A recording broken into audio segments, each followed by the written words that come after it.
नमस्कार स्टूडेंट, मैं राजेश नामदेव अपने YouTube चैनल में आप सभी का फिर से हार्दिक स्वागत करता हूं। आज का वीडियो लेक्चर क्लास 9th के लिए है। क्लास 9th के स्टूडेंट तैयार हो जाइए, क्योंकि आज हम पढ़ने वाले हैं चैप्टर नंबर 6 जो कि है लाइन्स एंड एंगल्स। इसका एक्सप्लेनेशन मैं देने वाला हूँ इस लेक्चर में आपको। तो स्टार्ट करते हैं। सबसे पहले हम बात करेंगे बेसिक टर्म्स की, क्योंकि किसी भी चैप्टर को जब हम स्टार्ट करते हैं तो बेसिक टर्म्स हमें पता होना चाहिए, जिससे हम चैप्टर को बहुत अच्छे तरीके से हम समझ पाएँ। तो स्टूडेंट, आपने अपनी प्रीवियस क्लासेस में पहले से पढ़ रखा है पॉइंट के बारे में, लाइन के बारे में, लेकिन मैं आपको बेसिकली बिल्कुल बिलो लेवल से आपको लेके चल रहा हूँ, क्योंकि जब आपको किसी भी चैप्टर को स्टार्ट करना होता है तो आपको उसको बहुत निचले स्तर से आपको उसको स्टार्ट करना चाहिए, क्योंकि आपको तभी जो है पूरा का पूरा जो बेसिक है वो क्लियर होगा। तो हम बात करते हैं पॉइंट की। तो पॉइंट क्या होता है?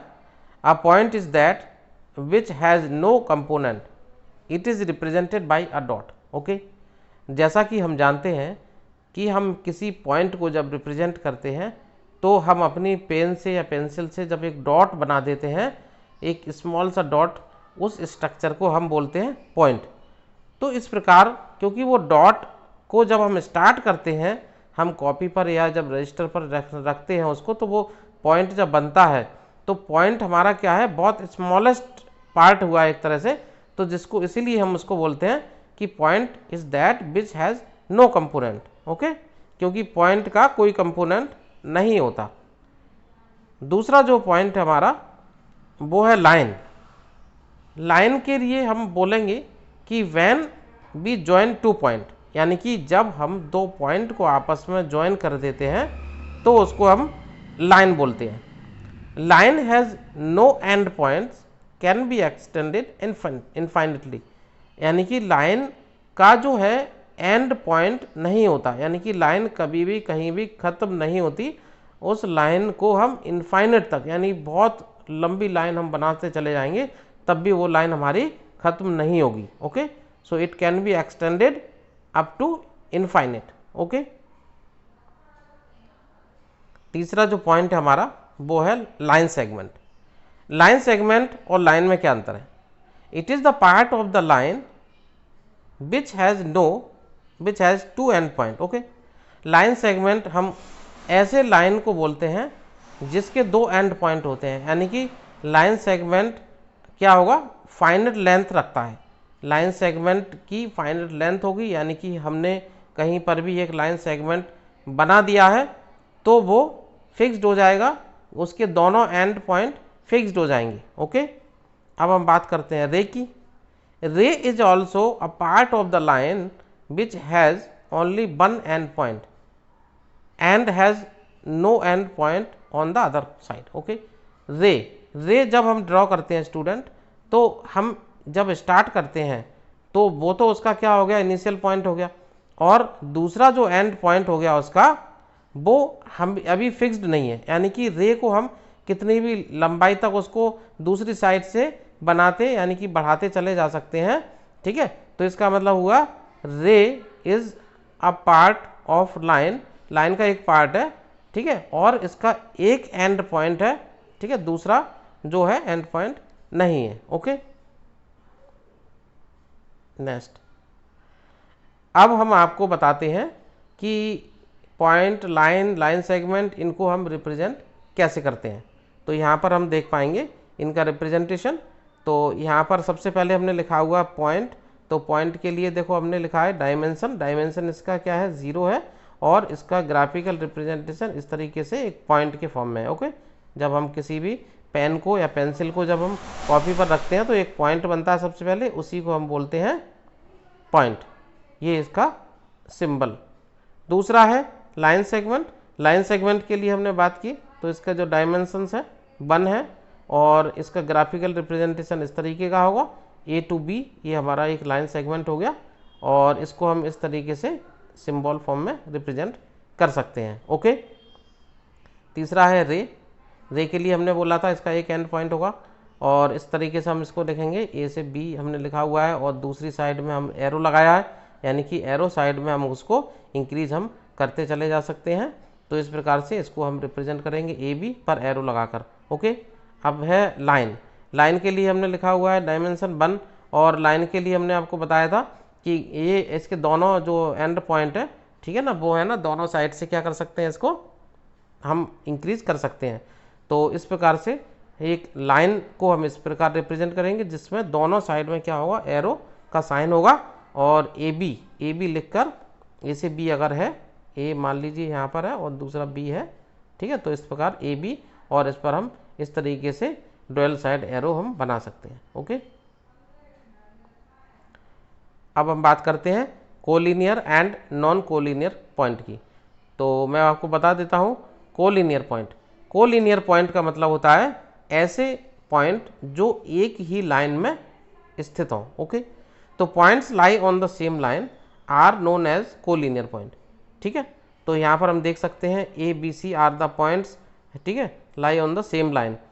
ये जो पॉइंट हमारे ए बी सी ये सेम लाइन में है, इसीलिए इनको हम बोल रहे हैं कोलिनियर पॉइंट। ओके, अब हम बात करते हैं नॉन कोलिनियर पॉइंट की। तो नॉन कोलिनियर पॉइंट में हम बात करेंगे if points are not in a line, यानी कि पॉइंट अगर लाइन में नहीं होंगे तो उनको नॉन कोलिनियर पॉइंट बोलेंगे। ओके, तो इस प्रकार से हम देख सकते हैं पॉइंट डी ई एफ ये लाइन में नहीं है, इसीलिए इनको नॉन कोलिनियर पॉइंट कहा जा रहा है। अब हम बात करते हैं एंगल्स की। एंगल्स ये की चैप्टर के लिए इंपॉर्टेंट टॉपिक है। When two rays begin from the same end point. Okay, जब दो रे सेम एंड पॉइंट से स्टार्ट होंगी तो वो एंगल को फॉर्म करती हैं। जैसे मान लीजिए ये एक रे ये है और दूसरी रे आपकी ये है, तो इन दोनों के बीच का जो इंक्लिनेशन होगा इसको हम बोलते हैं एंगल। ओके, तो ये आपका एंगल हो गया। The two rays are the arms of the angle and end points is the vertex of the angle. तो यहाँ पर ये दो रे हो गई और दो रे आप एक दूसरे को जहाँ पर मिल रही हैं, ये क्या हो गया इसका, ये वर्टेक्स हो गया, यहाँ पर ये वर्टेक्स हो गया। ओके, अब हम बात करते हैं टाइप्स ऑफ एंगल्स की। तो सबसे पहले है हमारा एक्यूट एंगल। एक्यूट एंगल का मतलब क्या हुआ, एक्यूट एंगल, एक्यूट एंगल का मतलब है ऐसा एंगल जो कि लेस देन 90 डिग्री होता है, उसे एक्यूट एंगल बोलते हैं। तो यहाँ पर हम इसको रिप्रेजेंट कर सकते हैं एक्यूट एंगल को, an angle which is between 0 and 90। तो एक्यूट एंगल का सिंबॉलिकल यानी कि रिप्रेजेंटेशन होगा ग्राफिकल, इस तरीके से इसको दर्शा सकते हैं। ये हमारा एक्यूट एंगल का रिप्रेजेंटेशन है। दूसरा है हमारे पास में राइट एंगल। राइट एंगल हम 90 डिग्री के एंगल को कहते हैं, है ना, when two rays are perpendicular to each other. तो इस तरीके से हम बोलेंगे एग्जैक्ट 90 डिग्री का एंगल बनेगा तो दोनों रे एक दूसरे के ऊपर परपेंडिकुलर होती हैं और इसका रिप्रेजेंटेशन इस प्रकार से होता है। Okay, obtuse angle. Obtuse angle हम जब बोलते हैं जब एंगल हमारा 90 डिग्री से ग्रेटर देन होगा।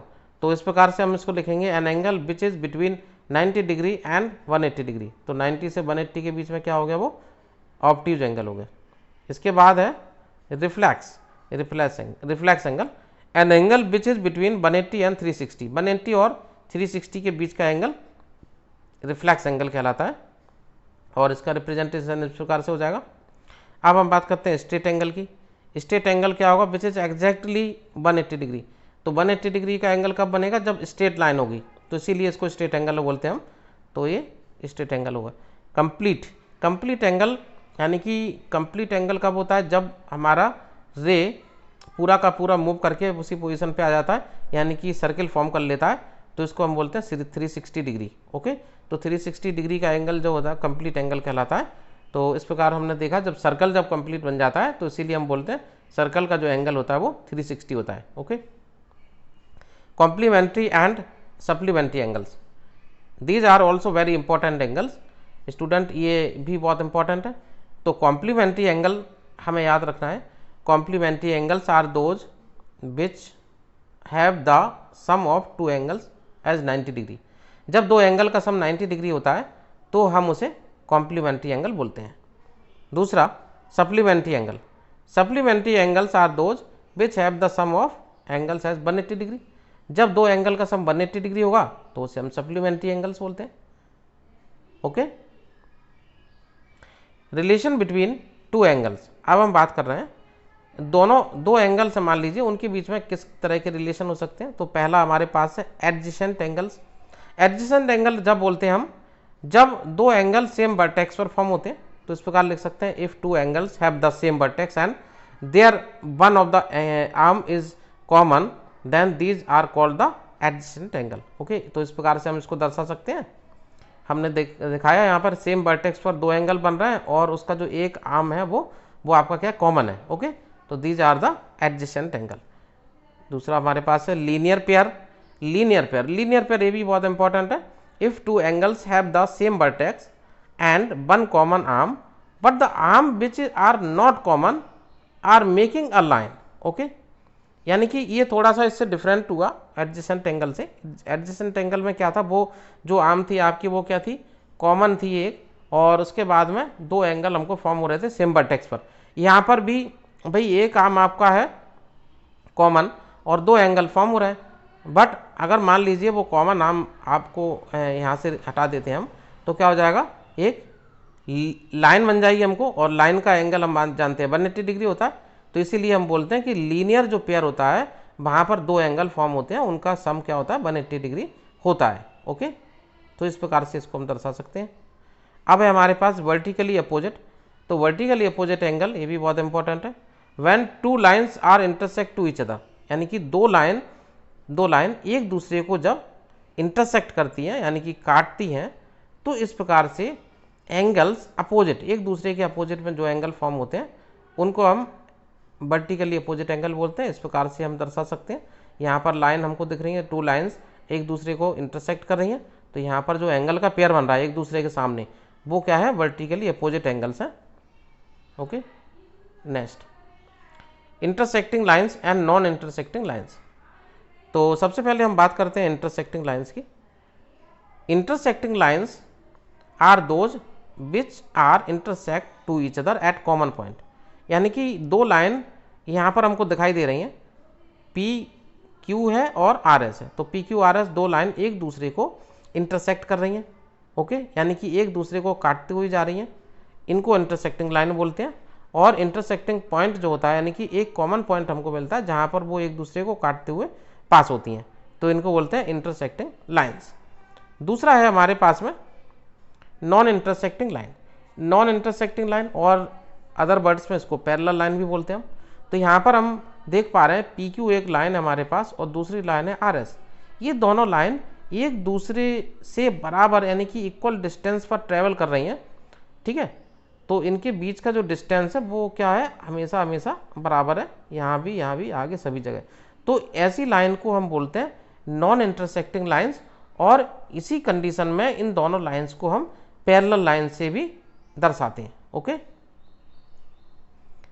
अब है हमारे पास पेयर्स ऑफ एंगल्स एक्सियम्स, यानी कि जो एंगल पेयर वाला हमने अभी आपको बताया था कि लीनियर पेयर होता है 180 डिग्री होता है सम, तो इसका मतलब थ्योरम है।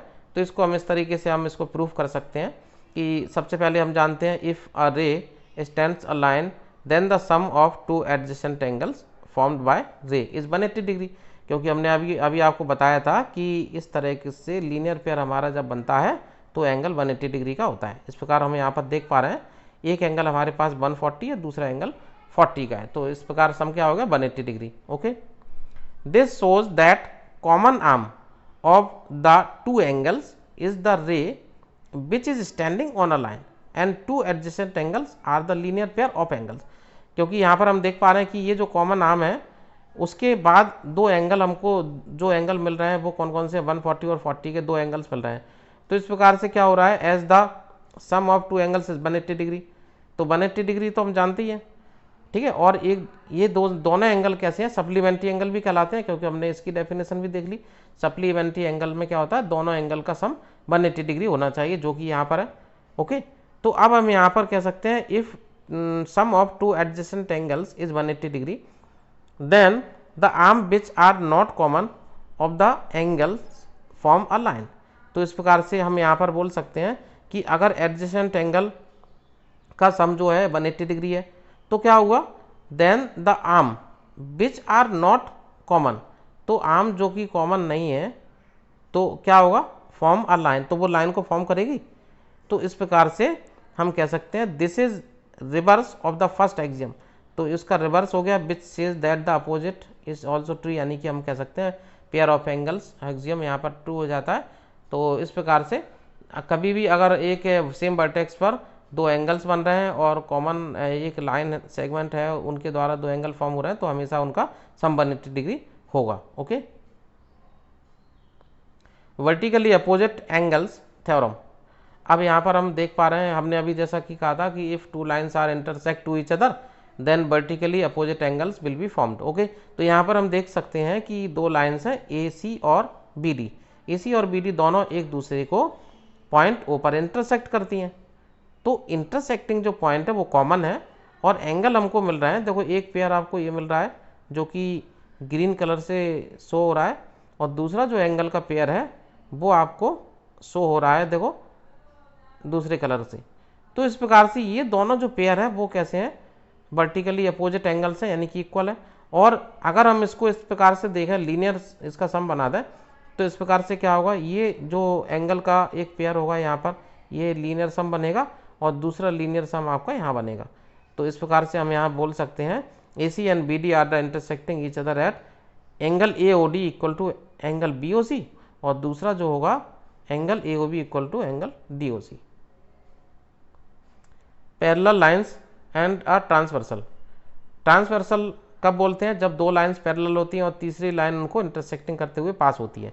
तो यहाँ पर हम देख पा रहे हैं टू लाइंस M और N, दो पैरेलल लाइन है और थर्ड जो लाइन है वो पास हो रही है हमारी, जिसको हम L से दर्शा रहे हैं, और इनको काटते हुए इंटरसेक्ट करते हुए जा रही है। ओके, तो यहाँ पर लिखा हुआ है a line passes through two distinct lines and intersect them at distinct points, then this line is called transversal line, इसको हम बोलते हैं ट्रांसवर्सल लाइन। ओके, तो L यहाँ पर क्या हुआ, ट्रांसवर्सल लाइन हुआ M और N के लिए। ओके, तो इस प्रकार इसके लिए हम क्या क्या चीज़ें लिख सकते हैं। अब तो एक्सटीरियर एंगल की बात करें तो एक्सटीरियर एंगल्स यहाँ पर होंगे। एक्सटीरियर एंगल्स में आपका आ जाएगा, एक्सटीरियर एंगल्स कौन कौन से देखो बन रहे हैं यहाँ पर। एक्सटीरियर एंगल्स हैं आपके 1, angle 1, angle 2, angle 7, angle 8। Okay, interior angles कौन कौन से हैं, 3, 4, 5, 6। Pair of angles formed when a transversal intersect two lines. तो अब कौन कौन से पेयर बन रहे हैं भाई, पहला है हमारा करस्पॉन्डिंग एंगल का, तो करस्पॉन्डिंग एंगल का पेयर एक तो हो गया 1 और 5 का, दूसरा हो गया 2, 6 का, फिर 4, 8 का पेयर बन रहा है और 3, 7 का, डायग्राम में आप देख सकते हैं इस प्रकार। अब बाकी के जो पेयर बन रहे हैं वो अल्टरनेट इंटीरियर एंगल्स के पेयर है। अल्टरनेट इंटीरियर एंगल्स में 4 और 6 जो है और 3 और 5 का पेयर है।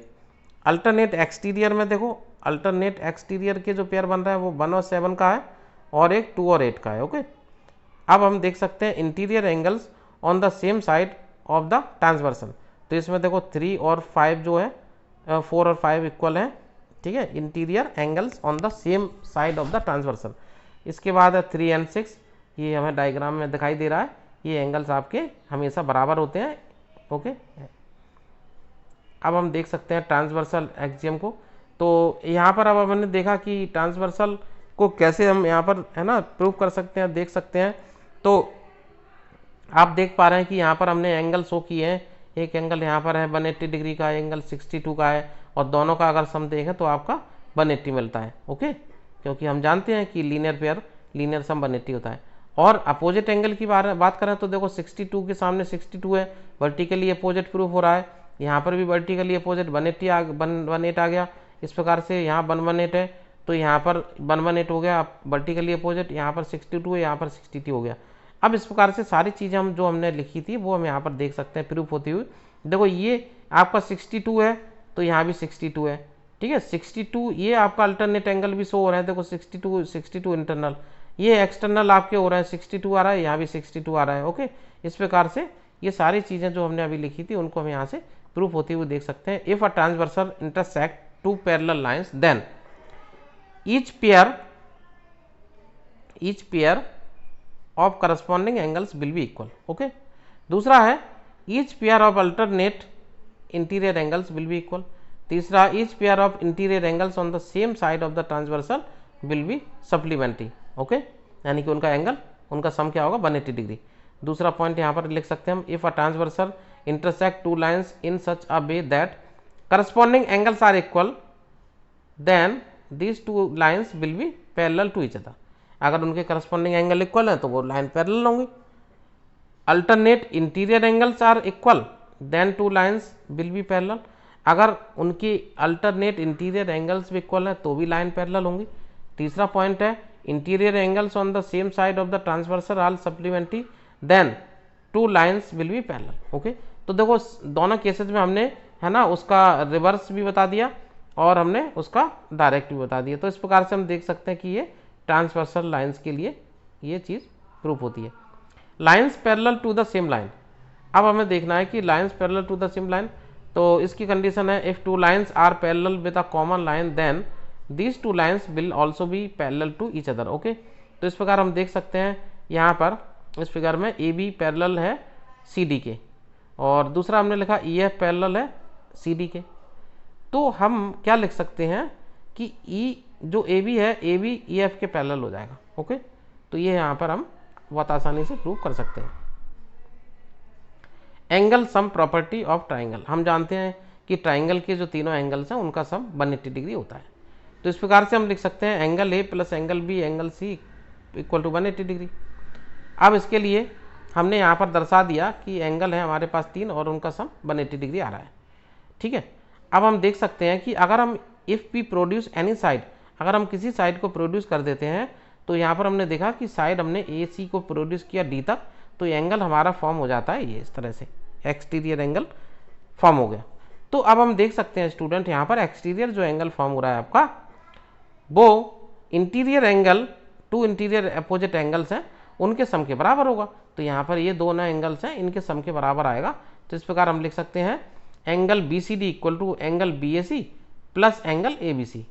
तो इस प्रकार से यहाँ पर ये चीज़ भी क्लियर हो जाती है कि किसी भी ट्राइंगल के जो तीनों एंगल्स हैं उनका सम 180 डिग्री होता है हमेशा। स्टूडेंट, आज की क्लास हम यहीं पर समाप्त करते हैं। हमारा वीडियो लेक्चर आपको पसंद आया हो तो हमारे चैनल को लाइक कर दीजिए, और जो चैनल पर नए आए हैं वो चैनल को ज़रूर सब्सक्राइब कर लीजिए और बेल आइकन को दबाना ना भूलें, क्योंकि रेगुलर नोटिफिकेशन आपको इसी प्रकार से मिलते रहेंगे बेल आइकन को दबाने के बाद। तो